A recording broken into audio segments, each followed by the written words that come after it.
I would like to Wait a minute, call one to minute. order the committee of the whole meeting You ready?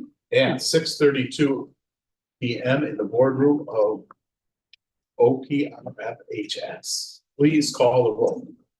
Mr. Brisbane, Here.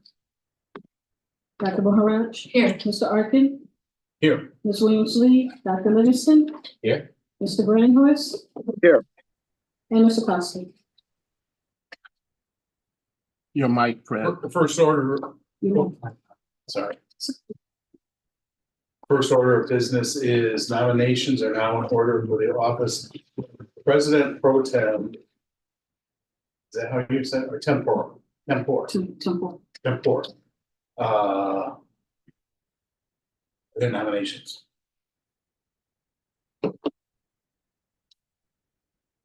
Do I have to nominate myself? There's no nominations.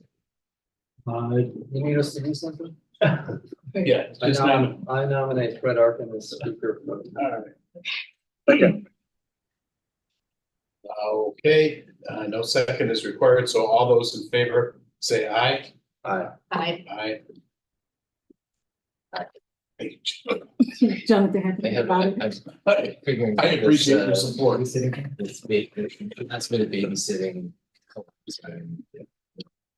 I move to enter closed sessions for the purpose of discussing the appointment, employment, compensation, discipline, performance, or dismissal of specific employees of the district or legal counsel for the district and independent contracts and specific volunteers, including hearing testimony on a complaint lodged against an employee or against legal counsel for the district to determine its validity. However, a meeting to consider an increase in compensation to a specific employee of a public body is that is subject to local government wage increase. Transparency Act may not be closed and shall be open to the public and posted and held in accordance with this Act 5 ILCS 120/2C1. Collective negotiating matters between the districts and its employees or their representatives or deliberations concerning salary schedules for one or more classes of employees. 5 ILCS 120/2C2 and litigation when an action against affecting on or behalf of a particular public body has been filed and is pending before a court or administrative tribunal, or when the public body finds that an action is probable or imminent, in which case the basis for the finding shall be recorded and entered into the minutes of the closed meeting. ILCS 120/2C11. Is there a second? Second. Please call the roll. Dr. Maharaj. Yes. Mr. Arkin, Yes. Mr. Brisbane, Yes. Mr. Brandhorst, Yes. Dr. Livingston. Yes. Okay, now we're going into closed session.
Cynthia, thank you. Hit it, Frank.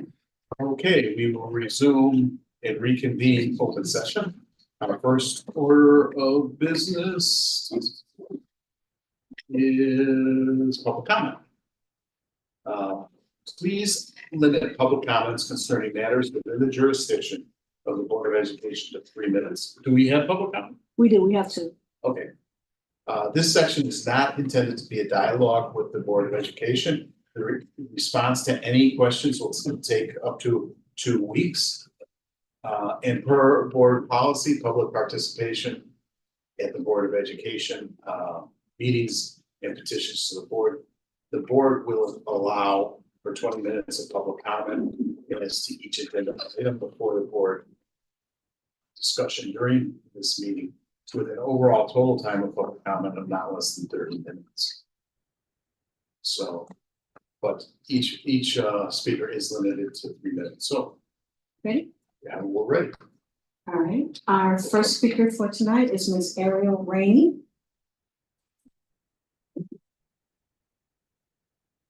You gonna go to the podium, Ms. Rainey? Where? Like right there. Oh, right there. Aye.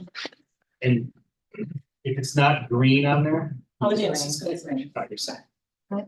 Hello, my name is Ariel Rainey. I am a community activist, a nonprofit owner, a mom, and my students attend Oak Park Willie Forest High School. My son is here, and my daughter is a sophomore.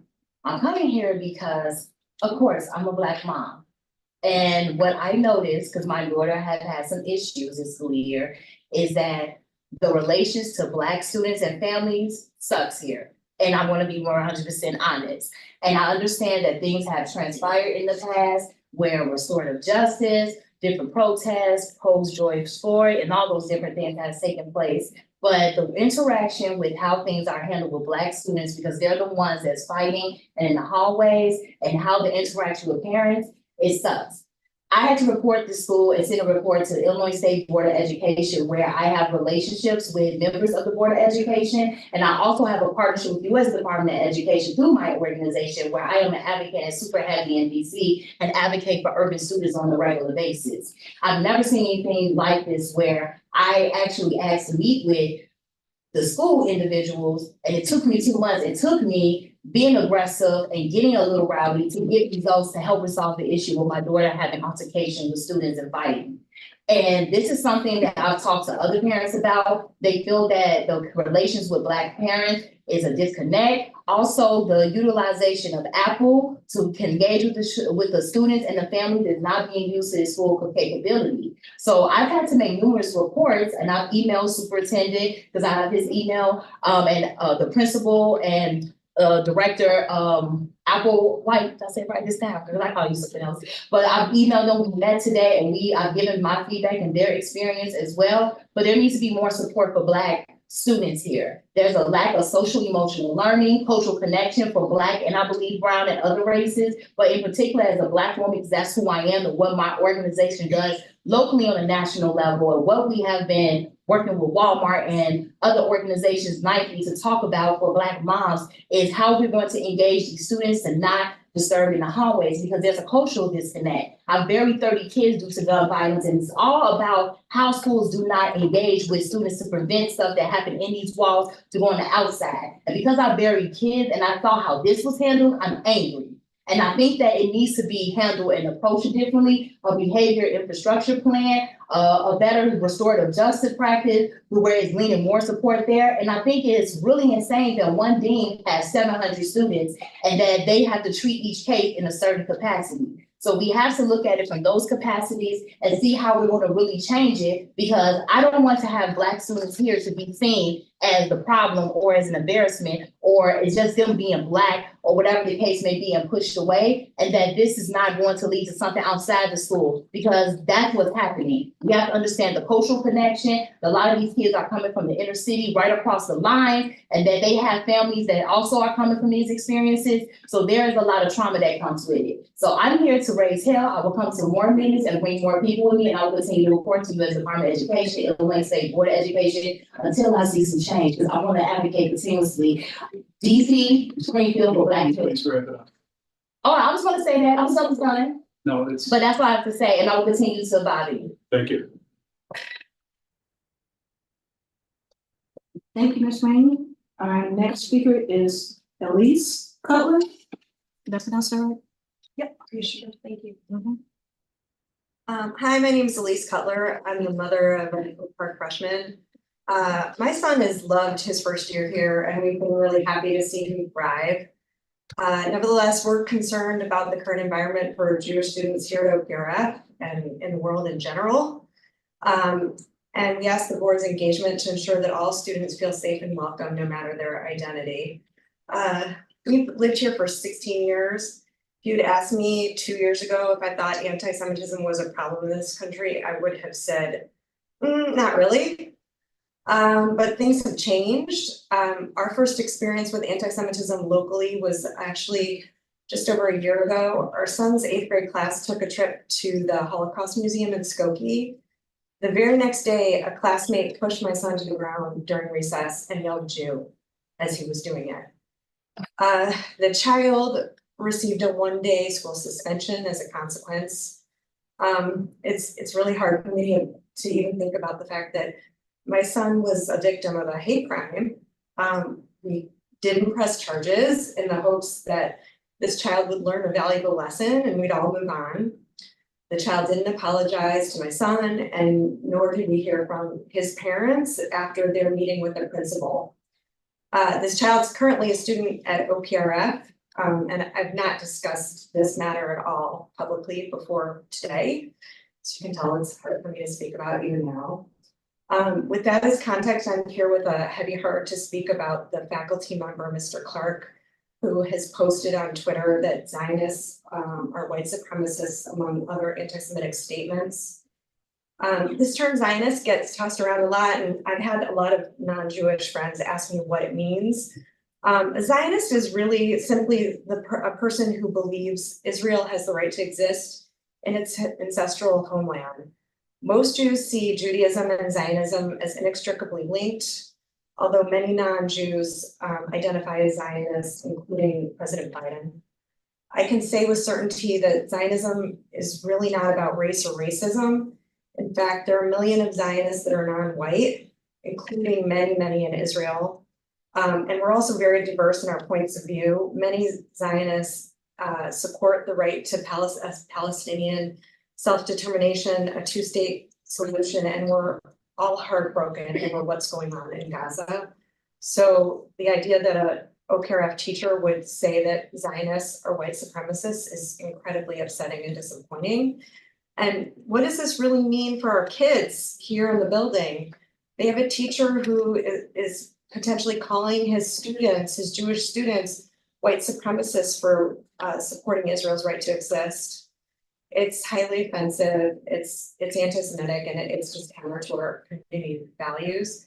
I know that the board cannot discuss with the public HR matters, but I really hope that you're taking this matter seriously and that you'll act in whatever way you can to make sure this type of thing doesn't happen in the future. Thank you. Thank you, Ms. Cutler. Mr. Arkin, that concludes our public conversation. Thank you. Okay, next order of business is approval, I'm of the minutes of April 11th of 2024 committee of the whole. So I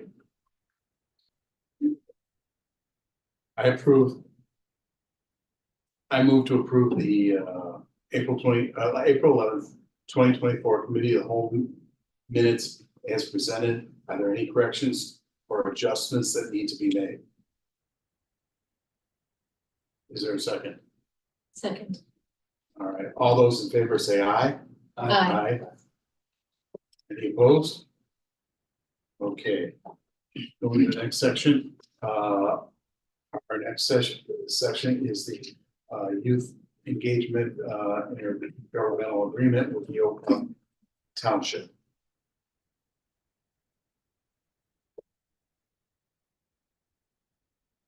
Okay, we have 3 representatives here from the Oak Park Township to help conceptualize and present the renewal of the IGA. This is a longstanding partnership that we've had with Oak Park Township. It is in compliance with 32 and Board Policy 120. And with that said, I'm going to turn it over to our guests to introduce themselves and give us an overview of what the partnership brings to our students here at Oakdale. Good, thank you, Dr. Whiting. I'm Heidi Chacano. I'm the director of Oak Park Township Youth and Family Services, and with me I have Dominique Hickman, our assistant director, and Laura Devitt, our youth engagement program manager.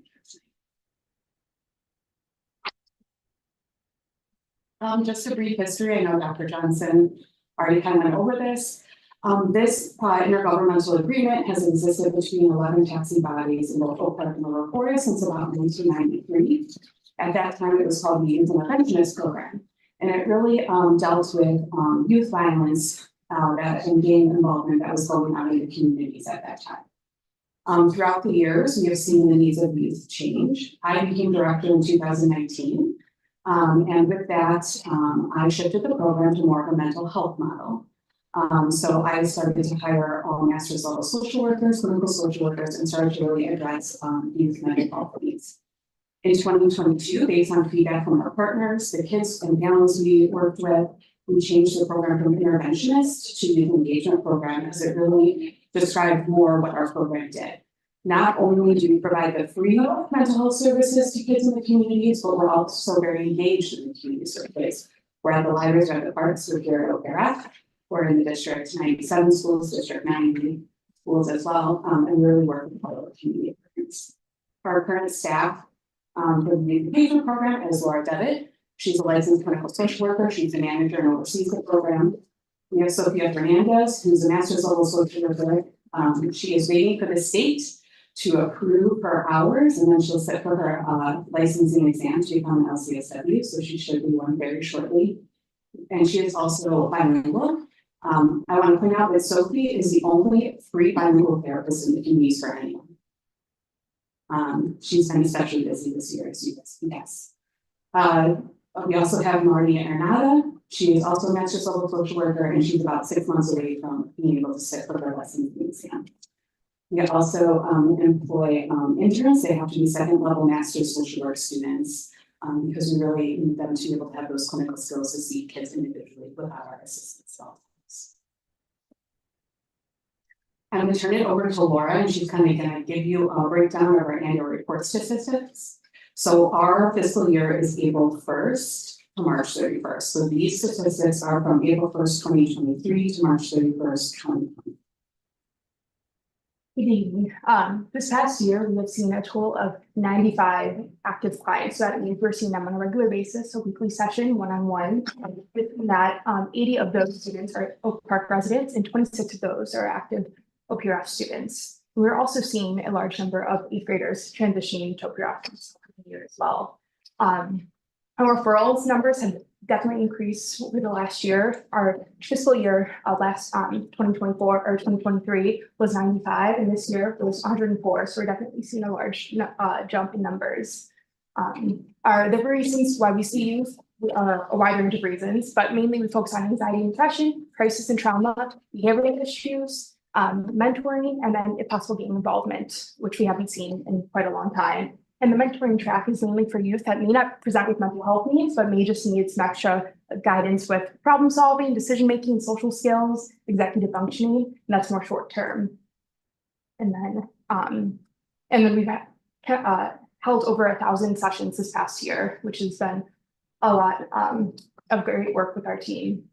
And we've had 48 discharges total, and 21 of those were youth that met their goals. We saw a lot of progress, and they did great.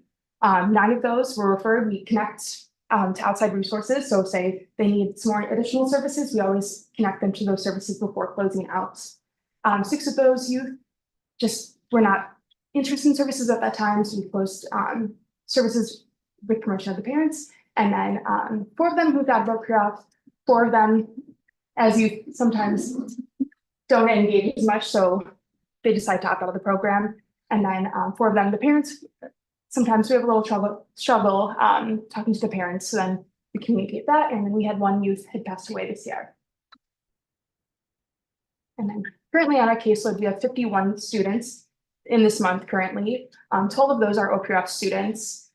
There's 3 9th graders, there's 1 10th grader, 1 11th grader, and we have seven seniors that are transitioning into our program this year for the next steps. And then we have 8 total 8th graders coming into the program, so they will be all going to OPRF next year. We also have 5 youth that are we're still waiting for their services to start, and then 2 8th graders that are also going to be transitioning into our program as well. And we also have been able to extend our hours to incorporate, high schoolers are busy after school or during school day, so we're able to extend our hours on Mondays and Thursdays to accommodate those needs of the high schoolers. So 9 of them are able to come to our offices after school for those later times, and then 3 of them were able to coordinate in-school services within the balcony. So we also do additional work with OPRF. The team attends yearly, sometimes twice a year, Department of Student Services meetings. And that's really their face-to-face with social workers, deans and counselors to work through issues that are going on with the school. This year was the first year that we did the pilot, as Laura said. We expanded our office hours. So the township closes at 5 p.m. We expanded those hours, so this team stayed late 2 days a week to see only OPRF youth.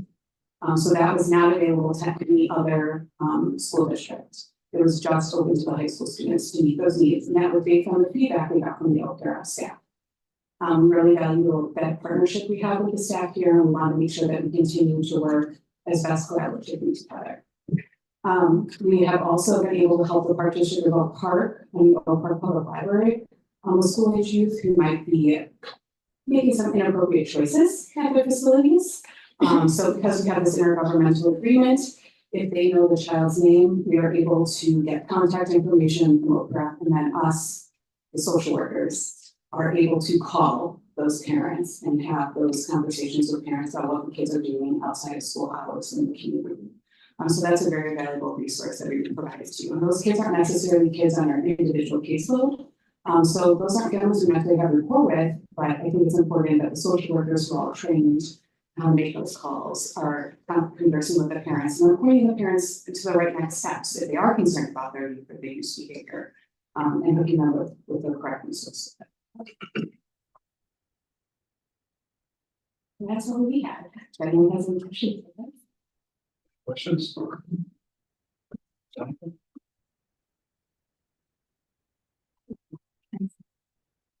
I'll ask a few questions.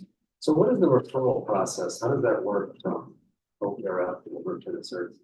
Sure. So anyone in the community can refer the youth, but most likely a lot of the social work staff we have really good relationships with, and they tend to refer. So all we have is a referral form. So all we ask for the school is to get the parents' contact information and just a little insight on what's going on with the student in order for us to best support the family. So once we get the referral, we follow up within, normally it's 2 days max, with the family to coordinate those services. And then we're able to get the consent forms, and the IGA is able for us to have that confidentiality. We can follow up with the referral. So if the social worker refers, we're able to follow up and let them know the progress of the referral and keep them updated. And then once we get the consent forms, we're able to coordinate whether they want in-school services, where we are able to come in here and meet with the youth, or if they want after-school services, they can come to our office as well.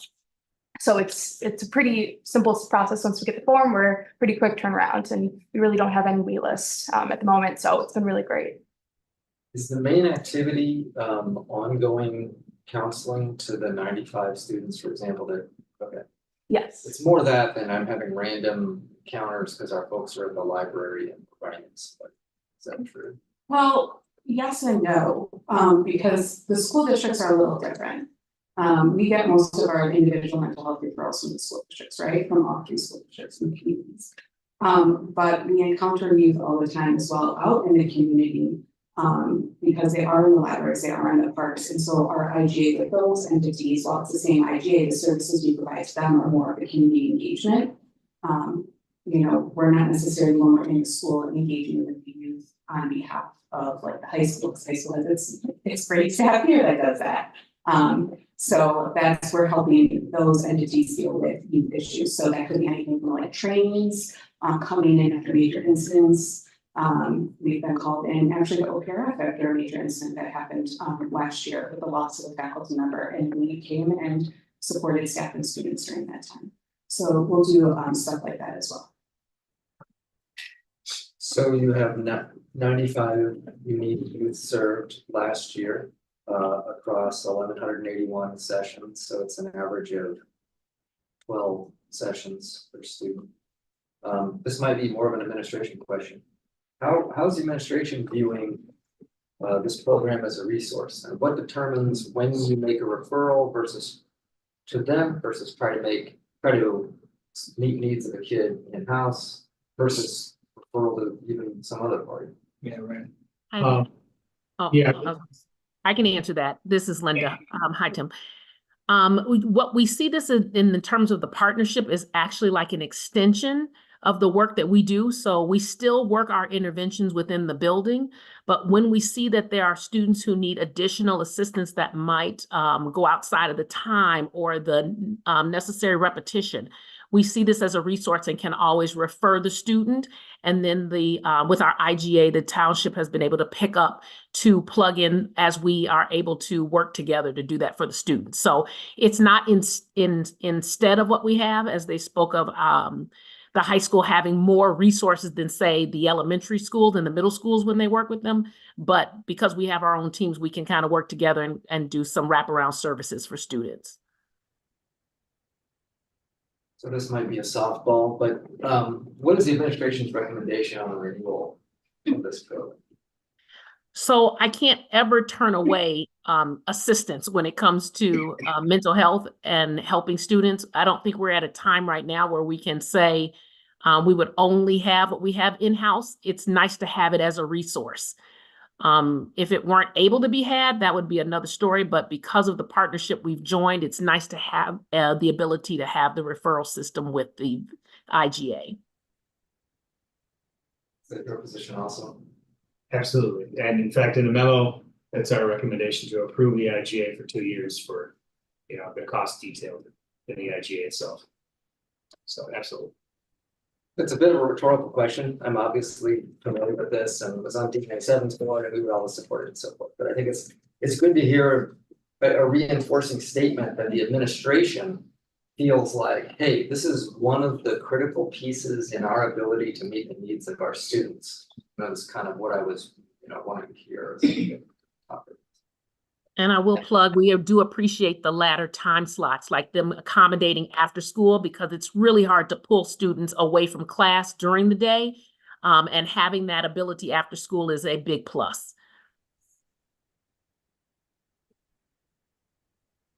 Anyone else? Tim, any questions? Okay, I have no questions, so thank you very much. Thank you guys for having us. And just to reiterate, this will come to the board 2 weeks for that. Okay. Next on the agenda is our finance section, and the first agenda item on the finance section is the athletic trainers service contract. Yes, and here to present that contract is Tony Arbogast, our Assistant Superintendent for Business Services, and it continues our relationship with Athletico for the coming school year.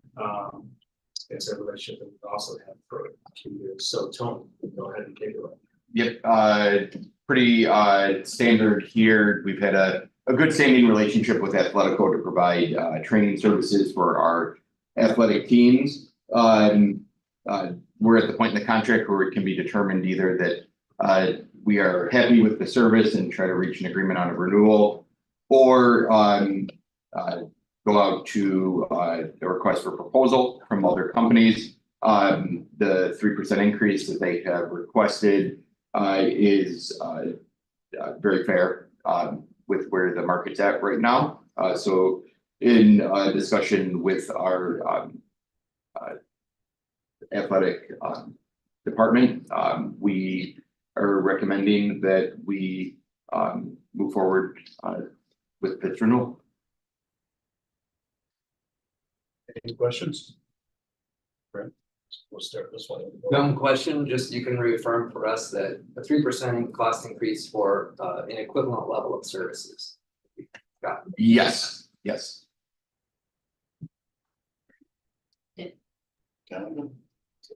Tim?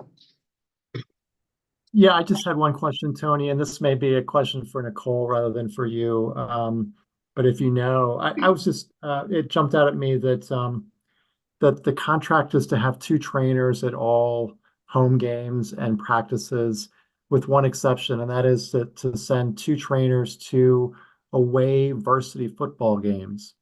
And I thought that was interesting, and I just wanted to make sure that it wasn't sort of a, you know, a remnant from past years, if that is still a current need, and that's something that we actually do.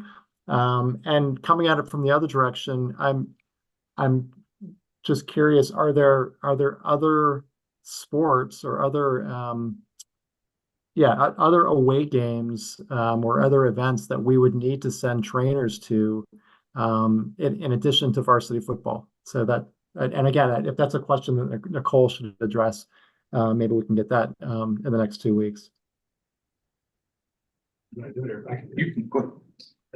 We will talk to Nicole about that, Tim, as well, just like you said, but I can offer right now that in our conference, the practice of sending trainers to all varsity football games is pretty standard for all of our programs. It allows for a level of familiarity with the athletes and a little bit more of a responsiveness in, for a sport that can be, can be traumatizing. So it's pretty standard practice, but if there's any more information that we have there, we'll gather that and share that. We'll see this too. Okay. Okay, thank you. Yeah.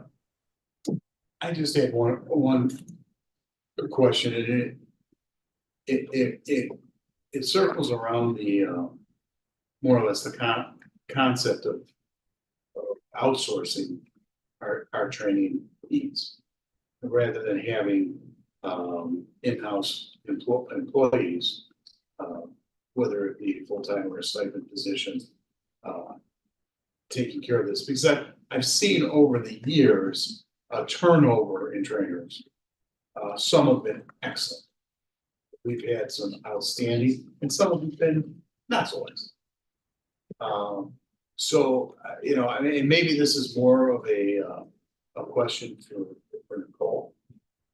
But my question is, have there been discussions?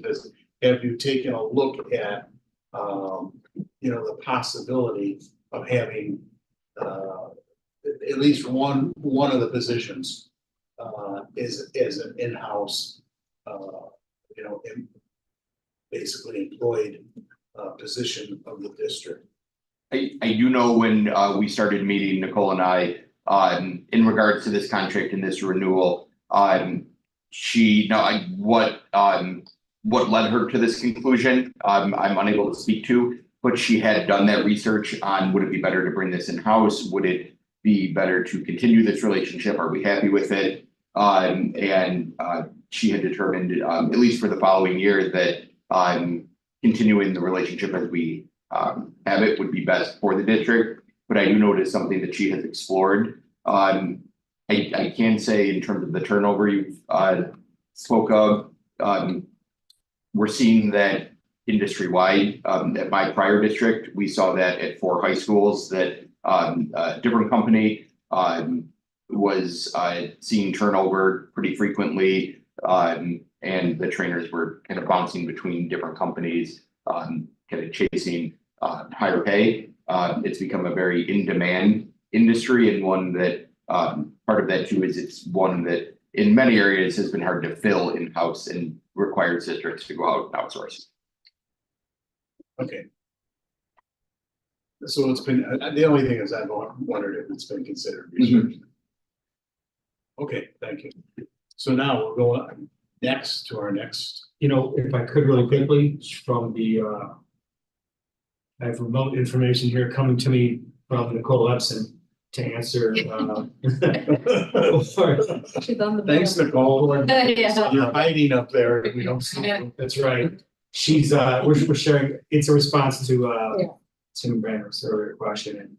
And she highlighted again, something I had said about the greater inherent risk and the familiarity and all that. She also states that it's also because of the volume of athletes that you have associated with that risk on a football team.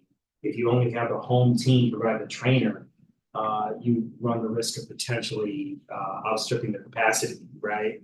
And so this ensures that you're able to service all students when you need them for events such as that. And she sent a smiley face.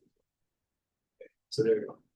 Okay, so let's go to the next subject item, which is photographing the athletic fields.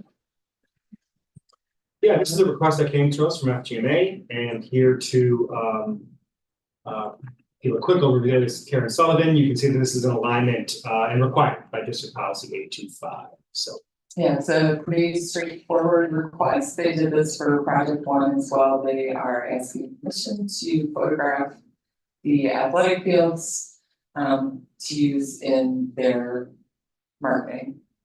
This is without students present, right? This is just the fields or? They want to do it at the end of June, so there would not be students present that. I mean, we could arrange it so it's not during summer camps. Would be the only thing that might be. Well, the only thing that there are students there, they need to get permission from us, right? yeah, you got it. We just have to make sure that we comply with our already existing photo release. Right. Okay. Any questions? Tim, any questions? Nope, I have no questions either. So thank you. Okay. Next is the NIIPC RFP for cereal products. Yeah, Tony, go ahead and take this one away. This is a third, I think, in a series in compliance report policy 4664. Sure, and we do have Mike Pekarsky online as well if there's any questions that come up. Last month, the board was brought forward a host of bid results.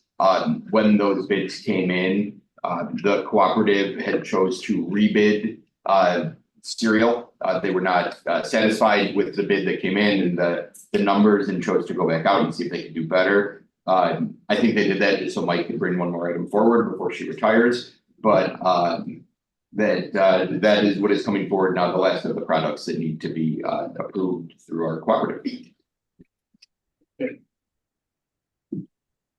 So I have a question, which is kind of a more of a general nutrition question.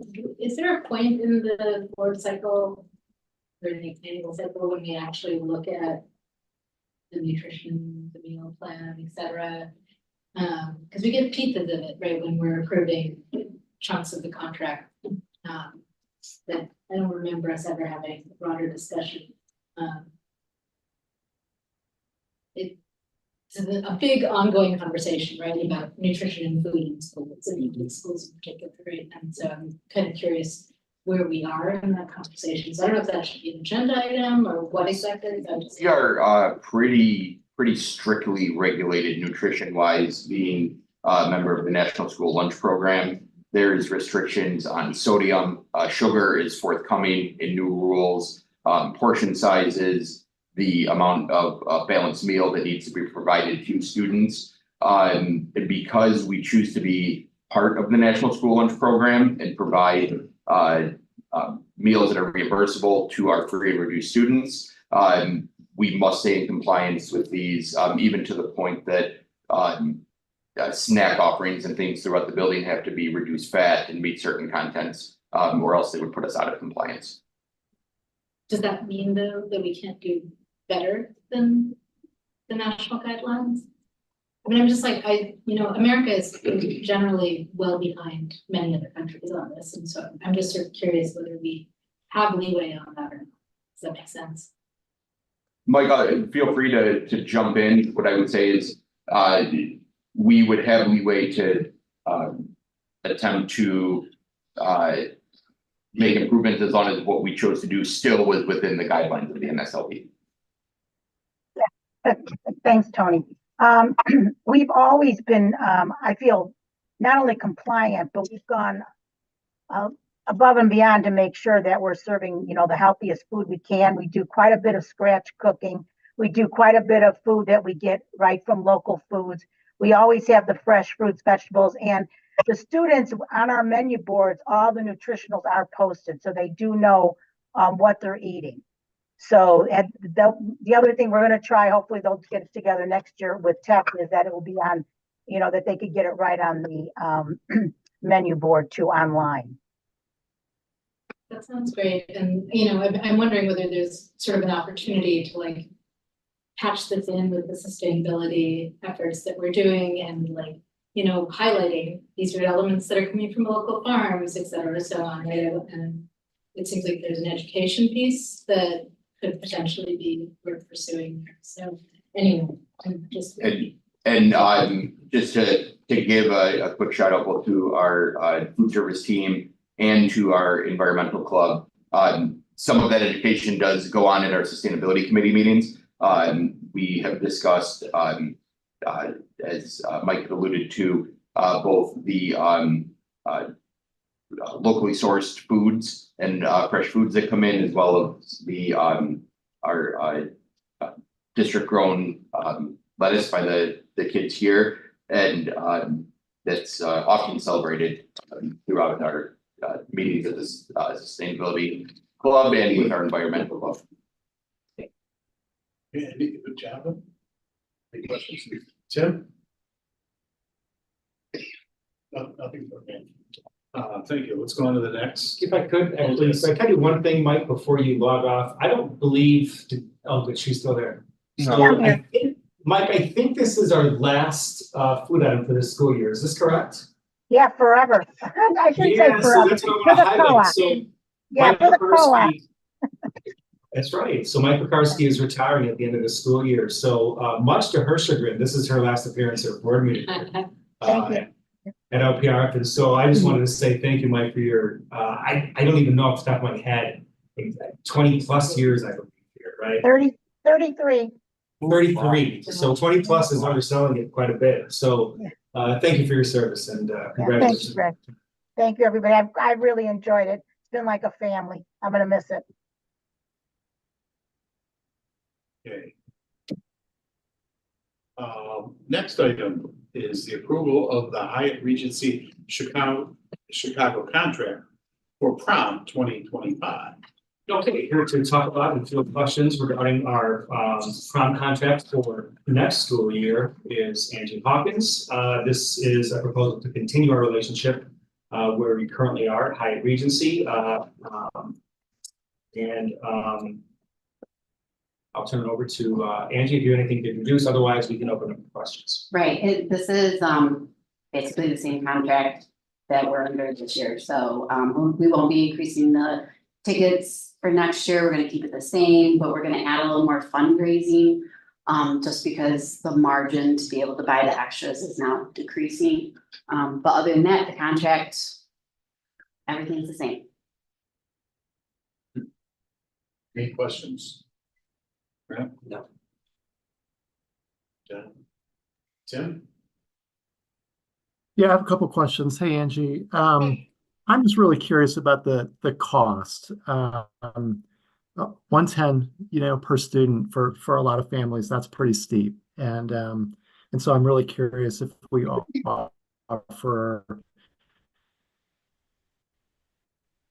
a price break or free attend or free and reduced meal. Students qualify for a discount on that. Okay, you cut out a tiny bit, but I think you were asking about, is there any way to help students that can't afford the $110 price? Yes. Yes. Okay. So this is not a district funded event of any sort. So this is all student funded. Now I will say that there are ways that students can get a ticket for a reduced cost or for free through the Office of Equity, through their counselors. We do have some money set aside, various departments, to try to help students that absolutely cannot afford that. But other than that, we don't have any, like the district does not chip into this because this is a self-funded student activity. how do we publicize that to students? How do they know where to go to ask if they can't afford it? It is, they just talk to their counselors, or they talk, like, they have relationships with people in the building. So they'll have a relationship with their counselor and they'll go to their counselor and ask, or they'll have a relationship with Dr. Applewhite or Melody Brown, who, you know, are Reburn, kind of have a touch on some of the students that maybe could use this free ticket. Have we, I'm really curious, have we ever asked in past years, seniors who don't go to prom, have we ever asked the question of why didn't you go? What I'm obviously curious about is, you know, what number of those who don't go because of the cost? And I wonder if we've ever asked that question in the past. That's a great question. I've never asked it like in a precise manner. I'll ask students that are just in my office, and it's usually just, they just don't want to go. But I can definitely, that's not something, I mean, that's totally something I can do. I can do a survey and just find out the senior class. I think you know, a confidential survey so that somebody can give you know, a candid answer. Because to your face, I'm sure they're going to tell you, I just wasn't interested, I didn't want to go, or some other reason that they're not going to tell you is because my family couldn't afford it. Yeah, I think that you know, that's a worthwhile activity to ask that question and to try to survey those who don't go. It might be interesting what we find out. Is it standard in it among you know, in high schools to not fund prom, to have it be completely family funded? Yes. Yes. Okay. Has OPRF ever considered funding this instead of having it be a student cost? And that's really more a question for Greg, I think.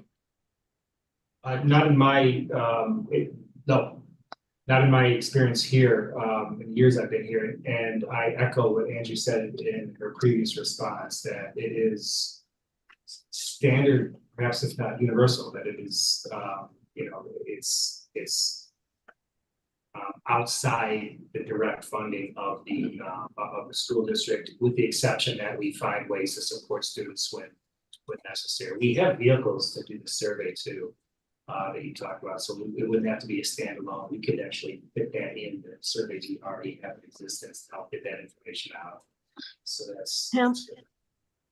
This is Linda again. I just wanted to just offer also, it's a junior senior prom. And so I have heard students who go 1 year and sometimes just opt not to do it the next year. They go 1 year or the other as opposed to both. Right. Right. Okay. That's all I have. Thank you. Appreciate it. I think I would build on what Tim is saying. I think he's onto something here. It feels really loose as far as, you know, knowing what students in our FRL cohort are denied this opportunity due to cost, or then any number of other activities I could think of. Should we be proactive in communicating? We know who our FRL students are. Should we be active in communicating with them and saying, look, reach out to us if you want to go to prom? And then what else belongs on this list of I mean, it's hundreds of dollars to go to school here, beyond just what you pay in taxes. Now, I'm confused though. You say that we're not funding this, but we are paying the Hyatt, right? That money comes from the students. I see. So I have not paid the Hyatt, so prom is next weekend. I have not paid the Hyatt as of yet. Once I get all the money out of ProTrack, I will be taking a check to prom. I see. So the $110 is based on an estimate of likely attendance, and that's how you determine. That is based on the price that the Hyatt sets per person. Does that answer your question? Okay, we're paying 62 grand to the Hyatt. That's the minimum. So we are on the hook for that. That's the minimum that we have to pay. I want to say, I'm trying to think of the numbers we just calculated today. I think we have a little over 800 that will be attending prom next weekend. So exceeded. But that's the minimum that the Hyatt requires that we pay, but we pay much. But we don't pay it, that it all comes from the students. Okay, so if in some bizarre circumstance, you had half the number of kids attending than you thought, we could theoretically. Be on the hook. We could be. Now, we have a wonderful relationship with the Hyatt. And they've been, it's been like a 20-some year relationship, so they would work with us. All right, so $110 times 800 kids. Yeah, that'll well clear what the Hyatt needs. So Yes. that extra money, is that used for decorations or transportation, or does it go into some kind of activities fund? No, it does, it's all used for prom, so we have to pay the DJ. And then, yeah, if there's anything left over, then it would be used for decorations, but I keep that very close to what the Hyatt is charging. I don't overcharge at all. And because of that, next year, there will be no margin, and so we're looking, Mr. Wiseman and I are looking into fundraising so that we can have those extra, like the decorations, try to, pay for the DJ in alternative ways. Okay, I guess my ask is if the administration can think of ways to be proactive and rather than after the fact and hope it all turned out okay, when is prom? It's next weekend. Oh.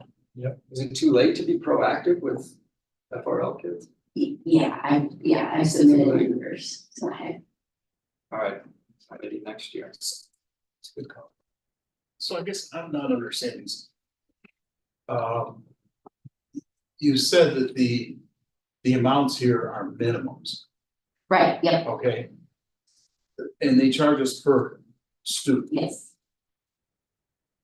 Okay, so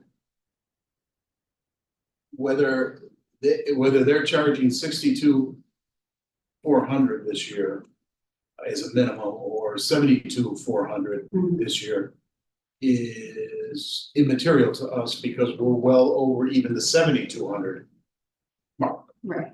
Okay, so then why would that? I guess why, just it's a little under 10% increase in the minimum. Why would that really affect your margin? Because you're still, is the cost going? It is, so next year the cost per person is going up, but I did not raise the ticket price for next year. Okay. So this year, I believe we were paying 90, it's like 99 and some change per kid. And then the rest of that money from 110 is used to pay the DJ. Next year, the cost is going up with the Hyatt per person, but instead of raising the price of the ticket, because I feel like $110, like we've all said here, that is, even though when you look at other schools, we are kind of right in that like lower range, honestly. I didn't want to raise the price. So Mr. Wiseman and I decided that we would really put forth some bigger efforts into fundraising so that we can pay for decorations and DJs instead of trying to raise the ticket price. And our peer school districts have the same, more or less the same structure in how they go about it. They do. It's self-funded, students pay the tickets. I do know that there are some schools, and I'm sorry, I can't remember if it's Stevenson or New Trier, but they go to the same venue that we do as well. They happen to have some better food options, so their prom is actually more expensive, but the ticket price is a little bit less than ours. And that is because they have like a PTO situation that helps fund that. So the PTO offsets some of their costs so that they can keep it at $100. We don't have.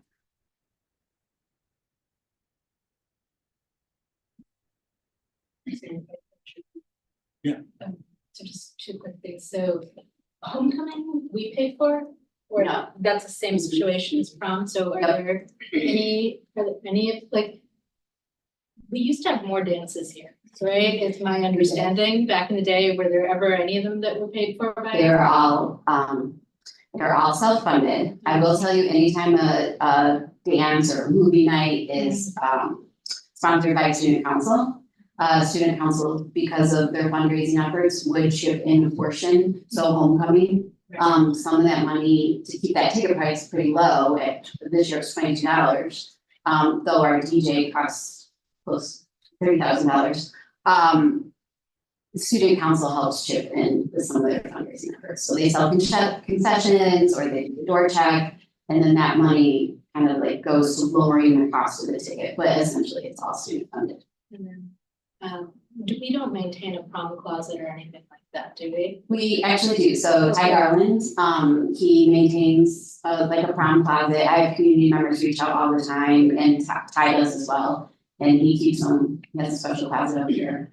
So then I'm just, if we're gonna be doing more active outreach, I mean, my understanding is that the cost of prom, there's $110 for the ticket, but it's often $1,000 for the Yeah. dress, et cetera. So, right, like it can be very expensive, and this is a dress you wear for 3 hours, right? So, right, so yeah, just if we're gonna look at this, I would feel like we should look at the whole cost. And if we're sending out a note to the students saying like, just so you know, we have these resources available to you, I would include the closet as part of what you're listing, right? And I don't know if there are any local services that provide hair and makeup or whatever that would want to donate a certain number to our school. I've been a little shocked at how expensive, how much money people spend on them. So, just be my sticker shock. So. Okay, any other questions? All right, I'm almost afraid to get into this. Actually, you're not on the list for this. This is like a general discussion. Learning how hands-off we are on this apparently. Who provides the adult supervision? That's a good question. So myself, all the deans, and we take about 20 campus safety and security, as well as the Hyatt provides security. So they probably have about 15 staff of their own security, Chicago Police Department. So That's quite reassuring because here's our name on the contract. That's student run. That sounds like you have it well covered. And maybe the benefit of using the same venue is that you know where all the exits are. Yes. You really know that. yeah. Thanks. Okay, and any other comments or questions? Then we'll move on to the next, which is the approval of the property tax appeal bond resolution. Okay, this is an annual resolution. Yep. And here to present this cost. This is the resolution that lets our attorneys at Franzik intervene on our behalf when a large property tax appeal is taken to the property tax appeal board. It's just time to renew that and allow them to continue to act on our behalf. They do a great job at Franzik with these. The reason for it being recommended to come forward following this at the special board meeting is that we'll give our attorney at Franzik really a 2-week head start to start working on some of the cases that have began to come forward, and gives a couple extra weeks to get prepared for those cases. So. Any questions? Tim, anything? Anybody? No. I'm good with that. All right. I do have one question, Fred. Please. And that it sounds like we do intervene. Forgive me, because this is a new one on me, Tony. What criteria do we use, or does Franzik use for intervening, and how often do we do that in a given cycle? Oh, this would not, like, if we had a neighbor that wanted to appeal their taxes down, $1,000, we would not get involved in something like this. This is, generally speaking, when we have a large like an industry building or a retailer that is trying to lower the value, $50,000, $100,000 off the value of the building or the land, sometimes far more than that. That's when they get involved to make sure that it is a fair process and that we can come to an equitable resolution throughout the property tax board appeal. Got it. Any other questions? All right, thank you, Tony. And is there an objective, like monetary other, or is it just case by case basis as they come in? You were breaking up there. You can repeat yourself? I'm sorry. Can you hear me now? Yeah, it's a little better. Is there some objective threshold, some dollar amount above which we would always intervene? I will have to double check on that and see if we have that actually spelled out or not. Generally speaking, it is when we, because most cases are settled at the assessor's office. And that's why, we wouldn't get involved in a residential property tax appeal. They would go to the assessor, and then the home is assessed, the value units reassessed. This is when somebody chooses to go well beyond that to the property tax appeal board. And that's why we get into the larger buildings, the retail, the commercial buildings, industrial buildings. So it's not necessarily a dollar amount. It is when the case has been taken that far up to the kind of the final board that we need then legal representation to review. And do we have any kind of analysis of what we pay Frantic to do this on our behalf versus what the outcomes are of the cases where we do intervene? I do not have that. I do know if we did that analysis, it would be very good for us. Okay. Thank you. I assume when something like this occurs, we're standing shoulder to shoulder with the other taxing bodies of the village, of the villages, correct? So we, not only would we be there being represented by Frantic, but the village of Oak Park may be there, and the park district, the township, D200, obviously. Yes, it's something that as in many meetings, that the more voices and power behind it, the better the result can be. Okay. Thank you. So now we're going to the policy section. And we have a long list of policies for first read. Yeah, so these is the second flight of policies that we've had in press this year. First read. A lot of these policies are updates or changes in legal references because state code or various other applicable laws have changed. They have been reviewed by our policy committee.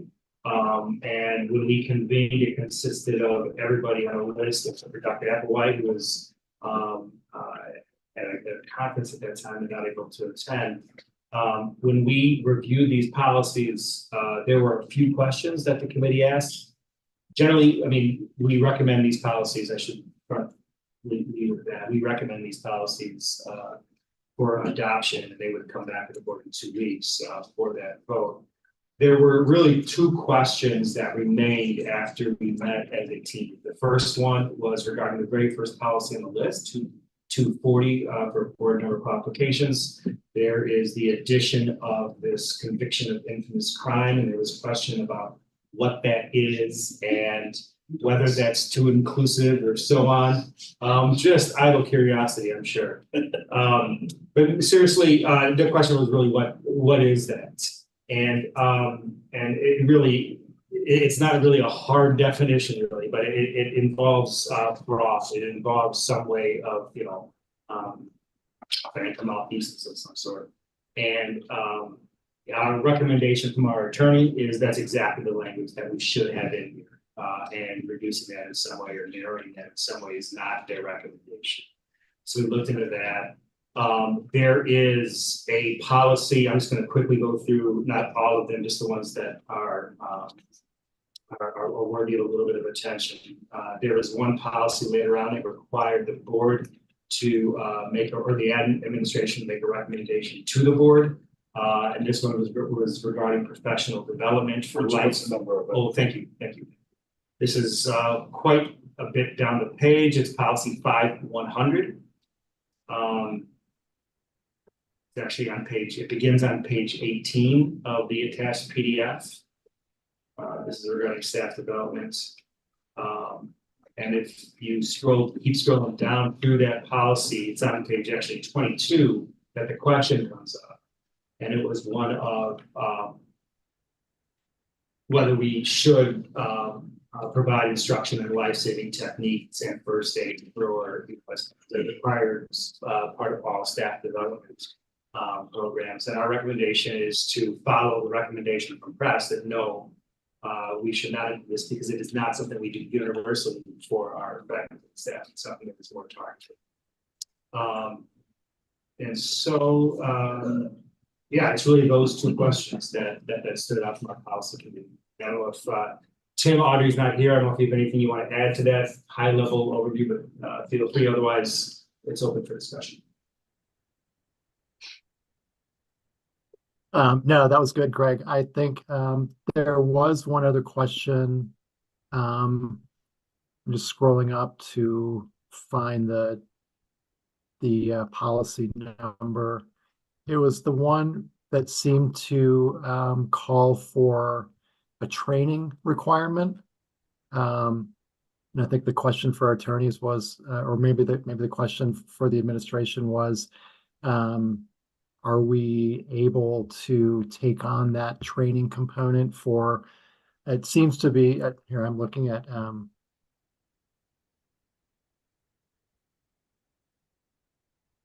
270. That there's a new training component that perhaps might apply to parents and volunteers that seemed like it would be very problematic to carry out. I don't know if we got any guidance on that.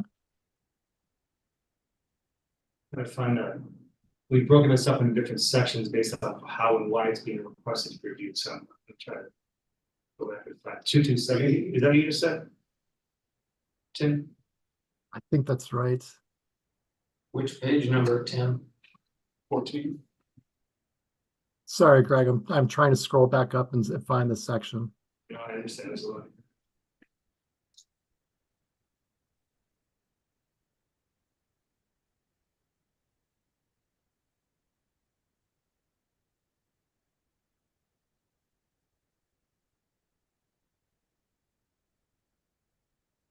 Sorry, it was 4190, the Targeted School Violence Prevention Program. Which page is it? Page 2. This is bottom of page 2 onto page 3. And the problematic part was the press plus 2 explanation. That we would be required to train parents and guardians about this. I think the question was, what does that training consist of? If it's notice of some sort, maybe that's not something we could comply with, but if it's something more than that, is that too burdensome? Yeah, I think the sharing of information qualifies for this, but I do recall this is coming up, and I will double check that before we bring that back for a second read. Yeah. Okay. Thanks for the reminder on that. And Greg, forgive me, I had one more note from the policy meeting, and that is our obligation under 2270. Now I'm on the top of page 14. Mm-hmm. Essentially, the new law requires the district to have a new policy. And I think my question on that one was whether our existing racial equity policy procedures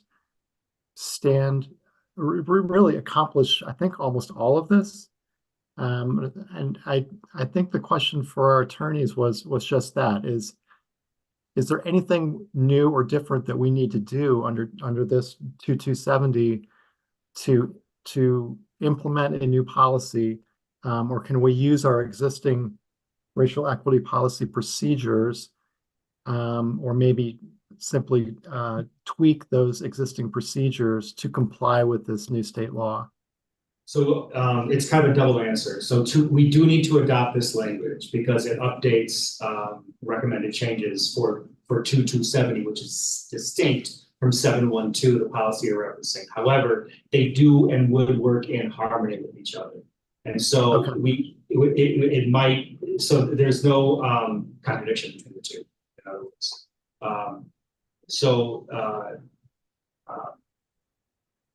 Yeah, I don't think I have anything else to add to that, actually, Tim. So. Okay. In short, we do need to adopt this 2270 to be in compliance, but it doesn't in any way circumvent what we have in place for 712. Okay, thank you. Mm-hmm. Any other comments or questions? I don't know.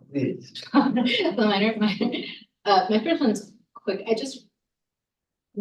probably should have noticed this in previous years, but there are very points where you are updating with people's names changing, and why do we have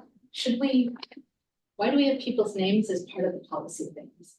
If that makes sense as a question. Is that a standard thing? Have I just not noticed it before? I don't know, Roxanne, if you want to add anything to that, but it is standard practice to put the specific names in policy. Okay, it just seems like it would make you update. This is so that everybody knows who project. Okay.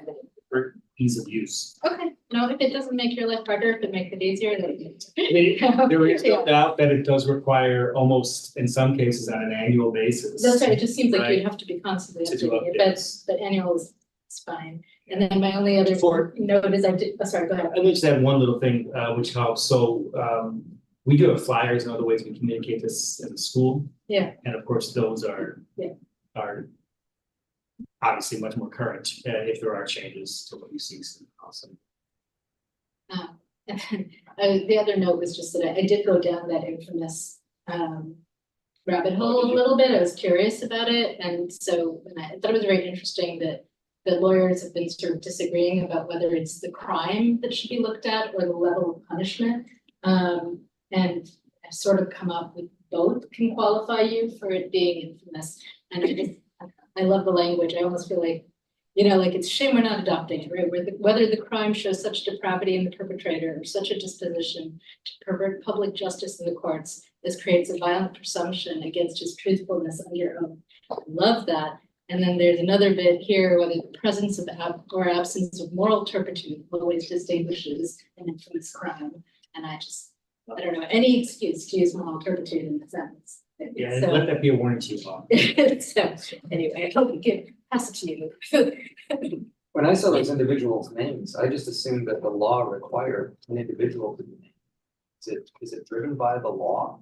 Meaning you have to actually know the person you're supposed to report it to? I don't know the answer to that question. I don't know if it's law or this is just established best practice. I can find out if you're curious. No. It's just a follow on to her question. Can I just say, I'm really grateful to the policy committee. This is terrific. We can read it. You have the rationales laid out. The pages are numbered. And I know there's so much arcana here to deal with, but ultimately it's one of our core responsibilities as board members to know what our policies are. So I'm really grateful for this. This is really terrific. Well, the committee does dive in, but I would be remiss not to say, as far as clarity of presentation and making it readable with the pagination as you see it. Clerk of the board, Lisa, thank you so much for your work. This is really for our organization. And what a great segue to my first individual policy question. So on page 25. Can I just add real quick before we move on to different, the link doesn't work for the assessment, Virginia. And I would like to see that. Give me the page. On page 3 as school violence prevention. School violence prevention. I see. Oh, it doesn't work. It's not found. All right, thanks for that. Being blocked. I just clicked on it. I got it as blocked. Yeah. We'll take a look at it. Okay. Page 3 link. It's just a broken link. If you highlight the whole thing, not just if you click on it, it's trying to click on just the first line. You highlight the whole thing, you will go to the right thing. Highlight and then cut and paste.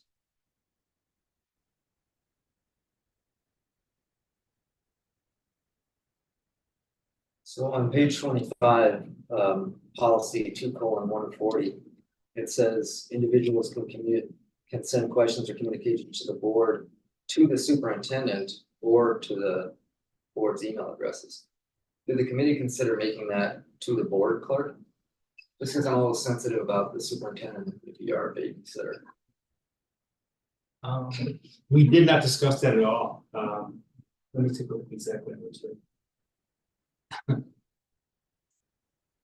It's not that big of a deal, but Lisa is our favorite babysitter, by the way.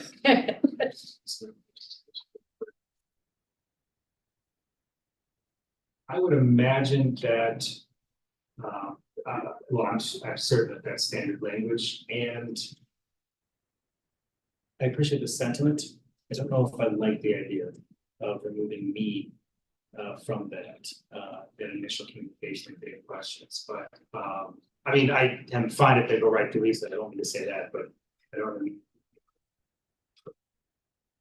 It's not a big deal. It's because it says or, so somebody could send something to you, or they can send it to the board, whatever. Okay, I'm just curious about that. And then just on page 26, 4:20.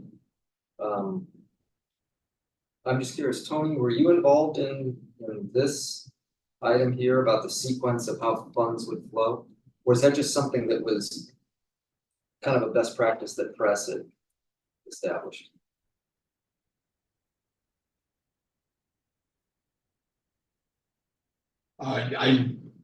This is a press recommended change, but in looking at it, it is 100% correct. Yeah, that's in the category of review and monitoring, so they made no real changes. It's existing policy, they're up for periodic review, and they're saying, take a look at it. Okay, those are my only two questions. Thank you. Any other questions? Okay, well, we have nothing in our on our agenda having to do with board governance. So we'll go to. I don't have anything for guidance, no.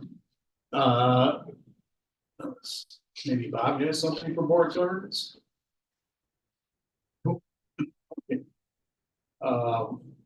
Next, will be future agenda items. Does anyone have anything they would like to propose as a future agenda item? No? We believe it is time to entertain a motion to adjourn. Second. All in favor? Aye. You're adjourned. Next special.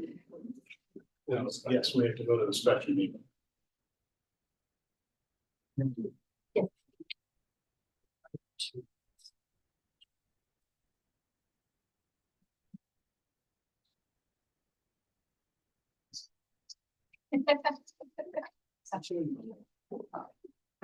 sorry.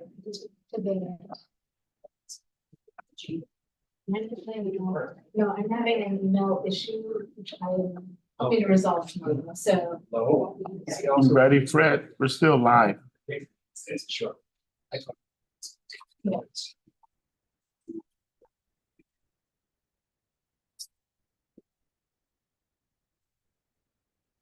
You ready? Yeah, we're ready. We're live. Okay, special meeting. I would like to call to order the special meeting, the special board meeting at 8:43 p.m. in the boardroom of Oak Park Forest High School. Please call the roll. Dr. Livingston. Here. Mr. Briscoe. Here. Dr. Maharaj. Here. Mr. Brownhouse. Yeah. Mr. Arkin. Here. Public comments. Nine. We have no public comments. Action items.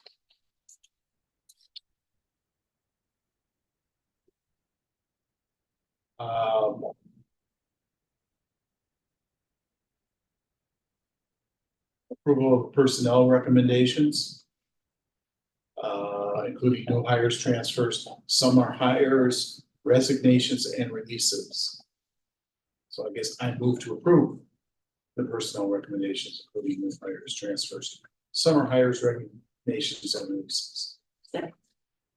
Second, are there any questions? Please call the roll. Dr. Livingston, Yes. Dr. Maharaj, Yes. Mr. Barnhorst, Yes. Mr. Brisbane, Yes. and Mr. Arkin. Yes. I move to approve the property tax appeals board resolution. Is there a second? Second. Are there any questions? Please call the roll. Dr. Livingston, Yes. Mr. Brisbane, Yes. Dr. Maharaj, Yes. Mr. Barnhorst, Yes. and Mr. Arkin. Yes. I move to adjourn special meeting at 8:45 PM. Second. All in favor, say aye. Aye. Aye. Any opposed? We are adjourned.